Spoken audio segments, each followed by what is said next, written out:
what we want to do is we want to take people on a journey. We want to get somebody from being a prospectively interested customer who's not yet made the decision to buy. And in exchange, we need to be able to build a relationship with them, but we need the opportunity to go back to them over time. Marketeers used to say that it would take between 1 and 3 touches for somebody to make a decision to buy your product or service. Now, some marketers, so that might have been they've seen an advert, they've had a chat with a salesperson, they've seen you at a trade exhibition, at a trade show. Now marketeers are saying it takes between 7 and 21 touches before somebody makes the decision to buy. They've spoken to you, they've read a blog post, they've watched a video on your YouTube channel, they've heard you speak at an event, they've seen you stand at an exhibition, they've read the white paper that you've published, and the list goes on. They've had a 1-hour free consultation, whatever it might be. They've had a free trial. But people need to have more. In other words, we've got to do more to make the sale in the first place now. We've got to demonstrate more value and more capability earlier on. But in order to get those 7 to 21 touches, we need to be able to keep in communication with them. So we want to grab their email address. And we do that by offering them something of high value at low or zero cost, actually. Something at high value but zero cost. So that could be, in the services business, that could be a 1-hour free consultation. Accountants, lawyers, consultants can do that kind of thing. Or it could be a free vehicle health check. You may even want to do a free first MOT, for example.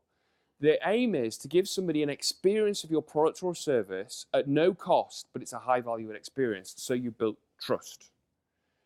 Yeah, it could be a free short video series on your top tips on how to solve this problem in that industry, whatever that might be.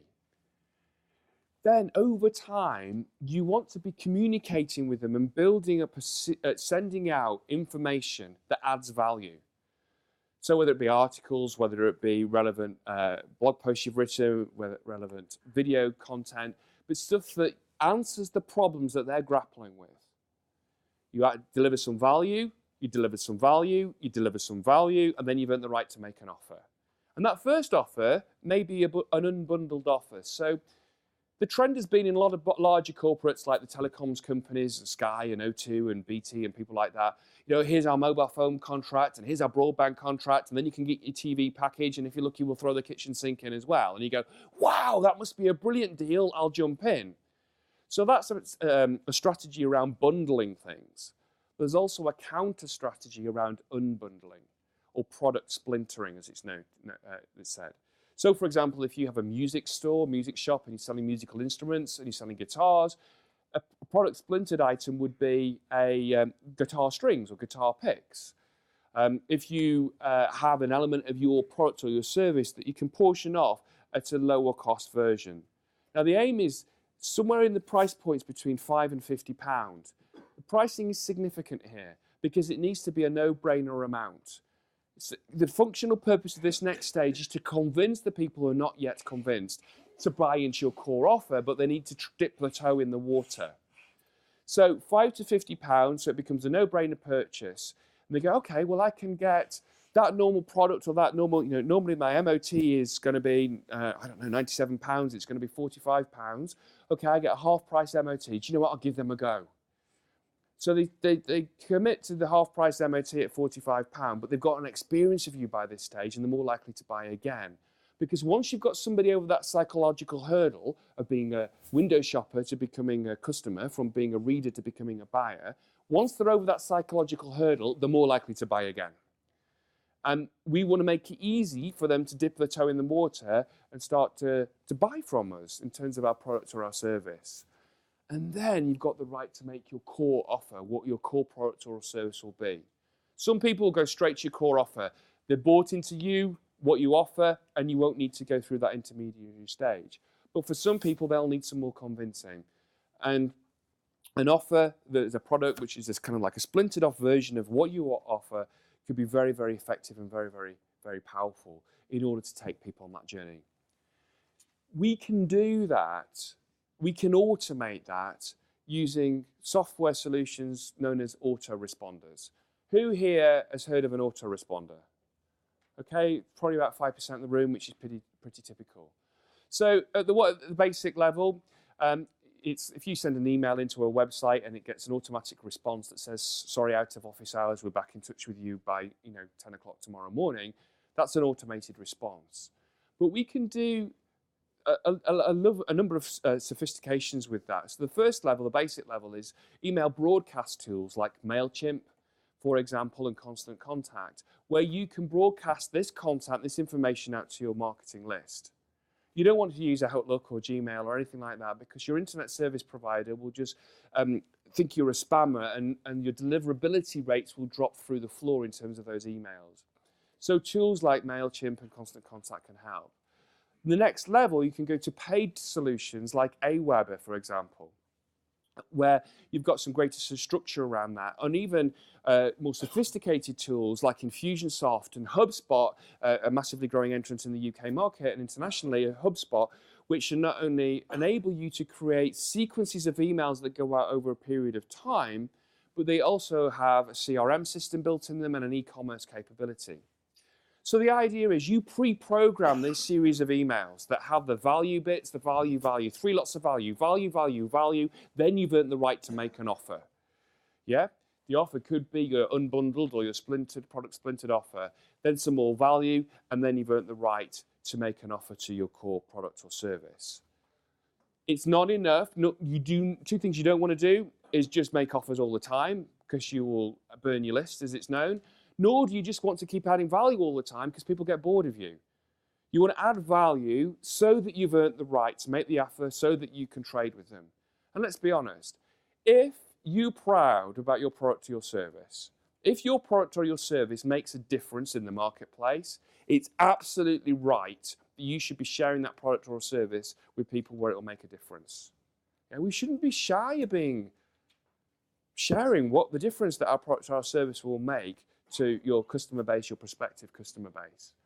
So to build these email funnels is a great opportunity to take our existing customer base or people in the tribe that are interested in us and monetize it over time. There's many of us here in the room that will be leaving money on the table because we are not nurturing our current customer base. In other words, they're going somewhere else for the next purchase instead of coming back to us. So remember, once somebody has bought from you the first time, they're more likely to buy from you again. The other statistic that you might find interesting to remember is, if a customer says no to you the first time, if you keep in touch with them and you keep adding value to those customers, 80% of those customers will buy off you in a 2-year period. So first sales conversation, their decision is a no. Keep in touch, keep adding value, keep sharing them information and content and value. And if you do that and you stay relevant and you help them, then 80% of those customers will buy off you in a 2-year period. I've already mentioned in passing the importance of video. Cisco reckon that by 2018, 79% of the traffic across the net will be video-based traffic. But also, it will increase as we stream more and more 4K quality, 5K quality video. It's going to increase. Video is so powerful for your business. Video enables you, I'll show you a number of different examples of why it's powerful. For the first one, it enables you to demonstrate who you are and what you stand for. In the past, there used to be a lot of work around building the brand of the company, and then we wanted to build the brand of the product. But now we also have to build the brand of the personality or the personalities in the business. Because people know what they want, who they're dealing with. Remember the phrase I keep saying, authenticity is attractive. We're wanting to build a relationship with people in our community, within our tribe, and prospective customers. So build the brand of the product, the brand of the company, but also build the brand of the personalities. And that's what video can do. Now, some of you may be thinking, oh my goodness, I don't feel like I've got a face for video. I've got, more suited for radio. Your face doesn't necessarily have to be on the camera, but I would advise it. It could be a member of your team, or you could create a video file out of delivering a voiceover to a PowerPoint presentation using software like Camtasia if you're in the world of Mac, or ScreenFlow, Camtasia if you're in the world of PC, or ScreenFlow if you're in the world of Mac. So you can use Camtasia or ScreenFlow to record you delivering a PowerPoint presentation, the voiceover, save it as an MP4 file, so you've got a video content that way. People aren't interested in this world about whether you look like the very best, BBC or Sky TV news presenter. They're interested in the content that you've got to share. And video is a great example and a great way of getting it out across to your customer base and to your marketplace. It makes you stand out. I'm going to share some strategies that will help you with revenue generation now as well. So let's just imagine, okay, this is a carafe of water rather than a bottle of mineral water, but let's just imagine that this was a bottle of still mineral water. And let's just say the key search word or key search term was conference bottled mineral water. Yeah? What some of you may not know is that the second largest search engine is YouTube, and the largest one is Google, of course. Google own YouTube, and they know that they're going to make more money if you hang out on YouTube watching videos of cats, whatever it is that you watch on YouTube. You're going to spend more time on there than you are on a normal Google search page. So they want you to spend more time on YouTube. You may have noticed that under the sponsored ads, if there is a relevant entry, the top 2 entries under the organic listings on Google are YouTube-based entries. This is Google elevating the standing of the YouTube entries. The 20-somethings, early 30s, they don't Google anymore, they YouTube it. They search on YouTube for a demonstration of something to be done. What you may also not know is that every time somebody speaks something, a video is uploaded onto YouTube, the voice component of that video is translated into text. Voice recognition software convert the voice into text so the Google search engine spiders can read it. Okay, so if you want to elevate yourself up the rankings and occupy some screen real estate on the page 1 of Google, you first need to do it by YouTube because YouTube is being elevated by Google. So let's say you know the keywords, the product of your product or service. So this is, let's imagine, a bottle of still mineral water. So one keyword could be bottled mineral water. A second keyword could be conference bottled mineral water. You want to create a short 30 second to 90 second video in which you're speaking the keywords. Hi, my name's Gavin, I'm from AB Supplies. We are suppliers of conference bottled mineral water in the Midlands. For our special offers, click here. This isn't an idea of, it's a brief overview of what a script might be. There's more technology and sophistication that sits behind the scripts and how to get them right. But the point is, for one keyword, you do one video. Then for the second keyword, so the second keyword might be still conference bottled mineral water. Hi, my name's Gavin from AB Supplies. We're specialists in providing still conference bottled mineral water across the Midlands. For our offers, click here. So for each product, for each keyword, you want to create a short 30 second to 90 second video. That will rank you up search engine rankings. I've seen a demonstration done, an audience like this. Gentlemen from the audience, pick a subject, flying, pick a place, Leicester. So they recorded a quick video.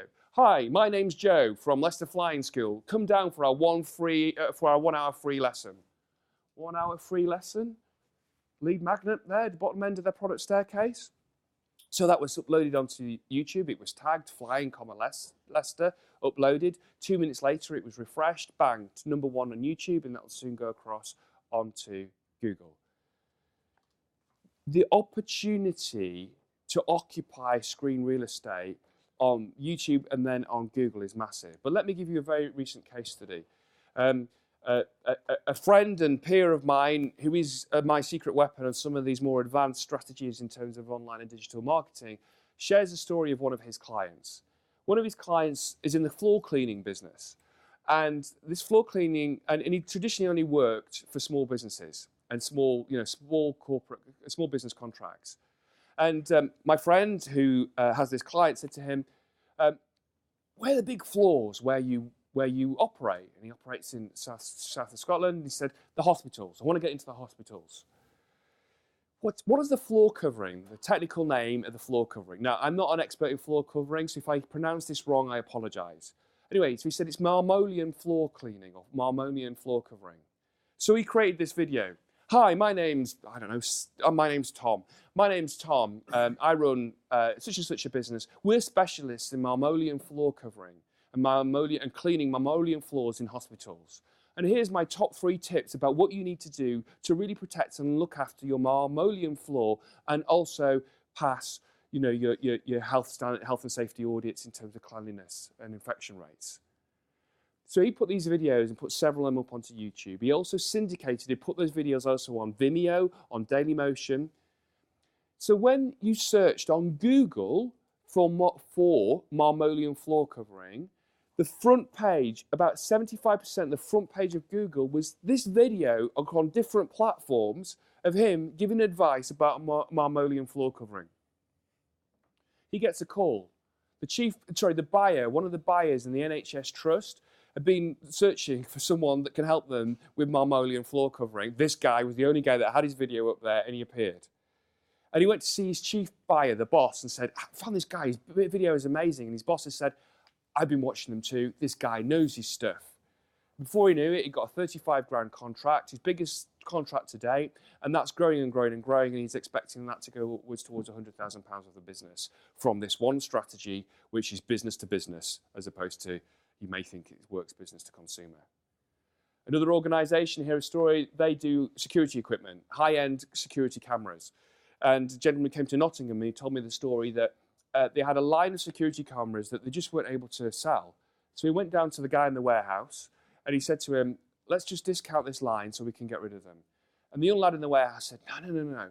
These are amazing cameras. They will withstand literally quite a lot of hammer.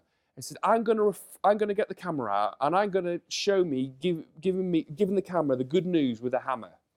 So he set to on the camera with a hammer, and the camera still worked, this security camera, after it had had several minutes of him giving it the good news with the hammer. And then they emailed that video out through all of their existing business-to-business customers. They sold out all the cameras by the end of the week at full price. These strategies work. They don't just work in the field of business to consumer that some of you would be right to thinking whether they live. They also work in the field business to business. So video is massively, massively important. You can get a following. People are spending more time, stood in queues, watching stuff on their phone. And of course, Facebook is a great example of how video plays automatically in the news feed. We're getting more used to consuming video, and with more and more 4G mobile phone network coverage across the UK, we're watching an awful lot more of it. This is a massive opportunity for you to demonstrate products or services for your business. I'd really encourage you to be all over that and applying that within your business.